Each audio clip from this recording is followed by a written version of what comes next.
Hello बच्चों, आज मैं लाया हूँ आपके लिए कंटिन्यूटी का क्वेश्चन 22 जनवरी इवनिंग शिफ्ट 2026 का क्वेश्चन। बहुत अच्छा क्वेश्चन है, बहुत ध्यान से देखिएगा। इसमें ग्रेटेस्ट इंटीजर का यूज़ है, मिनिमम का यूज़ है, मॉडुलस का यूज़ है और डिसकंटिन्यूटी क्वेश्चन क्या कहता है जी। एफ एक्स है मिनिमम, इन दोनों में जो भी छोटी वैल्यू होगी उसका नाम एफ एक्स है। कहीं ना कहीं छोटी होगी। एस एक सेट मेरे पास एस है, एस के अंदर कहता है एक्स की वैल्यू -2 से 2 तक है। फंक्शन एक्स की ऐसी वैल्यू निकालो इनके बीच में -2 से 2 तक जहाँ पर ये फंक्शन जी एक्स डिसकंटिन्यूस हो जाए। जहाँ पर फंक्शन डिसकंटिन्यूस है उन्हें एक्स की वैल्यूज़ पर मुझे एफ एक्स की वैल्यू फाइंड करनी है, यानी कि एक्स की वैल्यू देखेंगे, दोनों में जो भी मिनिमम वैल्यू वो हमारी एक्स की वैल्यूज़ होंगी। तो इसका ग्राफ बना ले, ग्राफ से पहले चेक कर लें, हो सकता है बिना ग्राफ के काम चल जाए। तो देखते हैं, एक कॉन्सेप्ट हम जानते हैं क्या, greatest integer x is discontinuous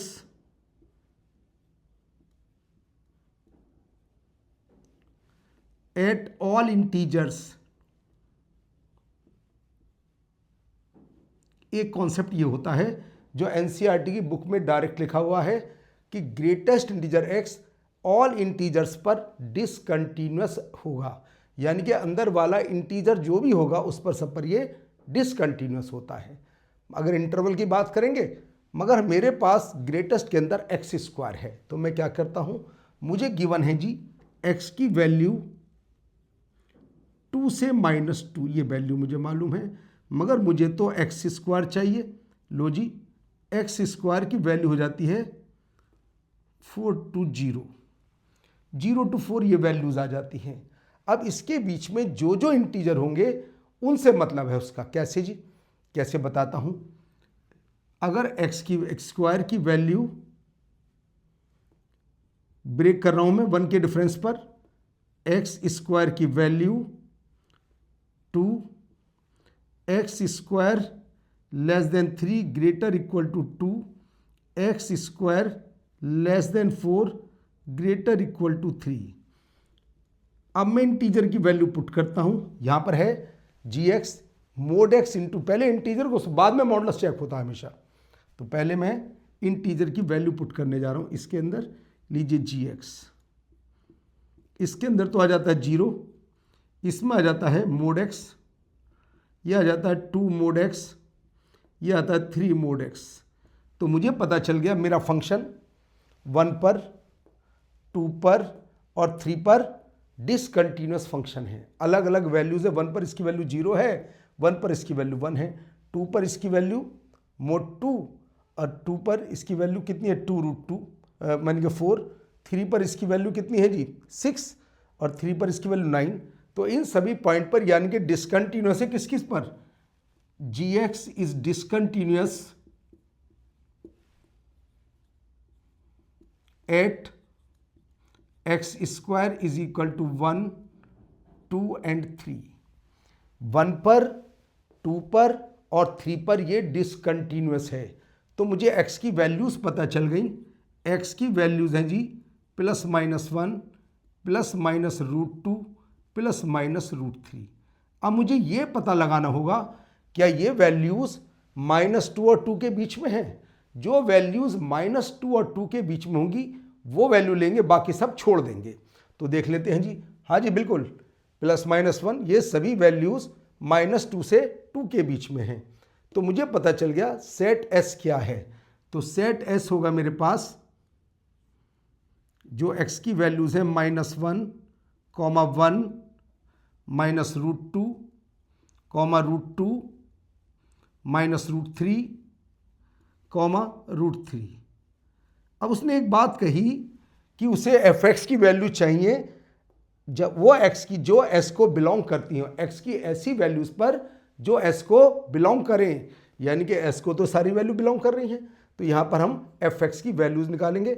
graph बनाने की कोई आवश्यकता नहीं, क्योंकि मेरे पास तो इनकी न्यूमेरिकल वैल्यूज हैं।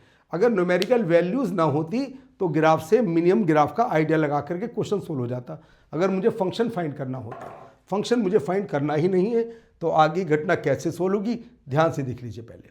पहले मैंने एक मिनट रिपीट कर देता हूँ। हम जानते हैं greatest discontinuous at all integers, सभी इंटीजर डिसकंटिन्यूअस है। एनसीईआरटी 12th की बुक में एक लाइन साफ लिखी हुई है बिल्कुल। तो मेरे यहाँ पर कहता है एस एक ऐसा सेट है, एक्स की वैल्यूज़ का सेट है जहाँ पर जीएस डिसकंटिन्यूअस है। यहाँ पर इंटीजर के अंदर एक्स स्क्वायर है, मेरे पास एक्स है -2 से 2, तो बताओ एक्स स्क्वायर होगा 0 पर इक्वल आएगा 4। मैंने 1 के डिफरेंस पर लिया, 0 to 1, 1 to 2, 2 to 3, 3 to 4।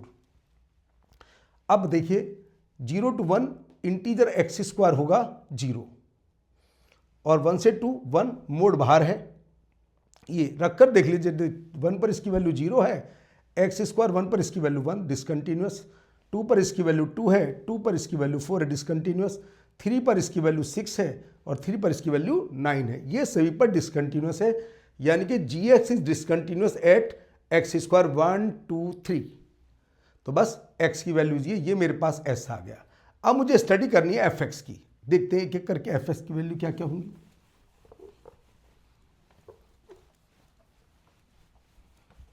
Direct लिख देते हैं, देखो जरा कैसे। मुझे चाहिए सिग्मा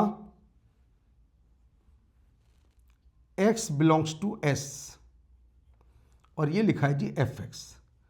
एक्स की वैल्यूज रखते चलते हैं यहां पर कि एक्स की वैल्यूज क्या क्या हैं, बाद में वैल्यू निकालेंगे।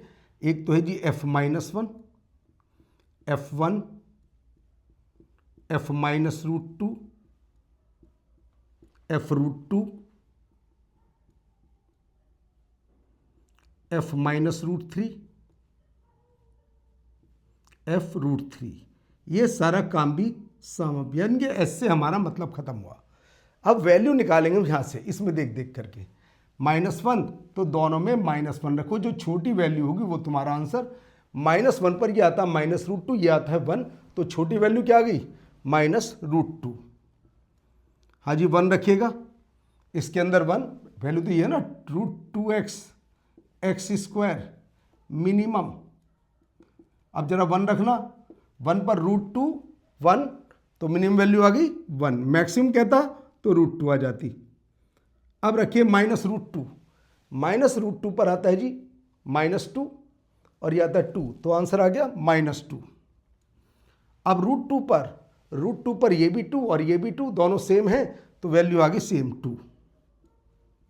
-√3 पर -√6 और 3, छोटी वैल्यू क्या है -√6, लीजिए -√6। अब √3 रख लीजिए, √3 पर √6 और 3, √6 की वैल्यू 3 से कम है तो ये आ गया √6। कैंसिल आउट, ये इससे कट गया, ये इससे कटा, तो बस आंसर आ गया जी 1 -√2। तो तुम्हारा करेक्ट आंसर आ गया ऑप्शन 3, 1 -√3। बेसिक क्वेश्चन था, केवल एनसीईआरटी के बेस से ही क्वेश्चन सोल्व हो गया, टफ नहीं था, बिल्कुल बेसिक था। बस तुम्हें कॉन्सेप्ट पता होना चाहिए कि greatest integer x all integer पर डिसकंटिन्यूअस होता है, मगर यहाँ पर ग्रेटेस्ट के अंदर एक्स स्क्वायर है, तो मुझे एक्स स्क्वायर के इंटीजर्स पता लगाने होंगे। कौन कौन से इंटीजर हैं, लेस पर ग्रेटर पर वैल्यू जब इक्वल नहीं होगी बट डिसकंटिन्यूअस होगा, सोल्व करने की आवश्यकता नहीं। तो पॉइंट निकाल करके ऐसा आ गया, एस से पता लगा लिया, पॉइंट रख रख कर देख लिए, जो छोटी वैल्यू वो मिनिमम, जो बड़ी वैल्यू वो मैक्स, या मिनिमम लिखा है तो छोटी वाली वैल्यू ऐड किया तो आंसर आ गया 1 -√2। तो उम्मीद है ये अच्छा क्वेश्चन था, समझ में आ गया होगा। तो एक बार ढंग से प्रैक्टिस कर लीजिए इस क्वेश्चन को, समझ करके। अच्छे लेवल का क्वेश्चन है, ऐसे क्वेश्चन, इस टाइप के लैंग्वेज के क्वेश्चन जेईई एडवांस में पूछे जाते हैं। उम्मीद है समझ में आ गया होगा। आगे फिर कुछ नया लाते हैं।